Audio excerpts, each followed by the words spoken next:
اللہ تعالیٰ اس کے ساتھ کس صفت سے ڈیل کرتا ہے؟ شدید العقاب. ہاں، وہ رحمت کی صفت سے ڈیل نہیں کرتا. یہ ذرا بات اچھی طرح سمجھ لیں. بات کلیئر ہے؟ جی سر. اچھا، تو ہم پاکستان میں کیا کر رہے ہیں؟ عملاً کیا کر رہے ہیں؟ اللہ رسول کی مخالفت کر رہے ہیں. تو مخالفت کر رہے ہیں تو اللہ نے اصول بتا دیا کہ میں تمہارے ساتھ شدید العقاب کی صفت سے ڈیل کروں گا. میری رحمت کے مستحق بننا چاہتے ہو تو میرے تابعدار اور فرمانبردار بن جاؤ. یہ مومن کے لیے انفرادی حکم بھی ہے اور اجتماعی بھی ہے. اللہ نے سب کچھ ایسے ہی ہو رہا ہے، شدید العقاب کی زد میں ہے پوری قوم. اس سے نکلنے کا ایک ہی طریقہ ہے جو میں اور آپ خود بھی عمل کریں اور دوسروں کو اس کی دعوت دیں کہ توبہ تائب ہو اور پلٹو اپنے رب کی طرف، گناہوں کی معافیاں مانگو اور آئندہ گناہ سے بچو. یہ آئے تو نہ ہلا کے رکھ دیتی ہے کہ اللہ ناراض ہو. تو آپ کو قرآن پڑھ کے اگر یہ احساس نہیں ہوتا تو پھر خاک کا ہم نے قرآن پڑھا ہے. قرآن اس لیے نازل ہوا کہ ہمارے مرض بھی بتائے، ہمیں علاج بھی بتائے. عمل ہم نے کیا تو فائدہ ہمارا، چھوڑا تو تباہی ہماری. یہ بالکل اللہ کا فیصلہ ہے. کوئی سوال، کوئی چیز یہاں کلیئر نہ ہوئی ہو اس آیت میں؟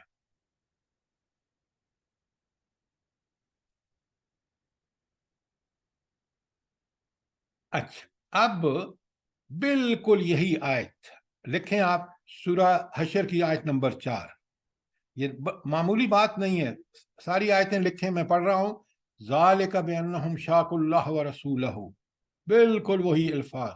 یہ اس وجہ سے ہوا ہے یہودیوں کے ساتھ، وہاں یہودی ہیں، کہ انہوں نے مخالفت کی اللہ اور اس کے رسول کی. وَمَن يُشَاقِقِ اللَّهَ وَرَسُولَهُ، وَمَن يُشَاقِقِ اللَّهَ، جو اللہ تعالیٰ کی مخالفت کرے، فَإِنَّ اللَّهَ شَدِيدُ الْعِقَابِ، تو اللہ تعالیٰ اس کے لیے شدید العقاب ہے. یہودی ہوں، مسلمان ہوں، جو بھی اللہ کی مخالفت کرے گا، اللہ کے دین کے نفاذ میں روڑے اٹکائے گا.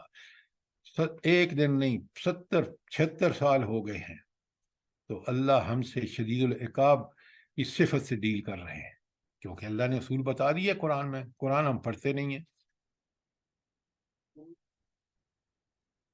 یہ تھی حشر کی 4. سنیں بڑے غور سے، یہ آپ قرآن کو سمجھیں نا، بالکل اسی مفہوم سے کی آیت میں نے آپ کو بتا دی حشر کی. اب لکھیں سورہ محمد کی آیت 32. ان الذین کفروا، وہ لوگ جنہوں نے کفر کیا، وصدوا عن سبیل اللہ، خود بھی رکے اور دوسروں کو بھی روکا اللہ کے راہ سے. وشاقوا الرسول من بعد تبین لهم الہدی، اور نبی کریم صلی اللہ علیہ وسلم کی مخالفت کی، اس کے باوجود کہ قرآن و سنت سے ان کو صراط مستقیم کھل چکا تھا، واضح ہو چکا تھا. تبین لهم الہدی، ان کو ہدایت پوری طرح وضاحت کے ساتھ بیان کر دی گئی. لن یضر اللہ شیئا، اللہ کا کچھ بھی نقصان نہیں کریں گے. اور فَسَيَحْبِطُ أَعْمَالَهُمْ، اللہ ان کے اعمال جو بھی الٹے سیدھے تھوڑے بہت ہوں گے وہ سارے ضائع ہو جائیں گے. کیوں ضائع ہو جائیں گے؟ جلدی بتائیں. اللہ رسول کی نافرمانی کی وجہ سے، مخالفت کی ہے اللہ اور رسول کی. شاق اللہ لفظ کو ذرا دیکھیں، نافرمانی نہیں، مخالفت کی ہے.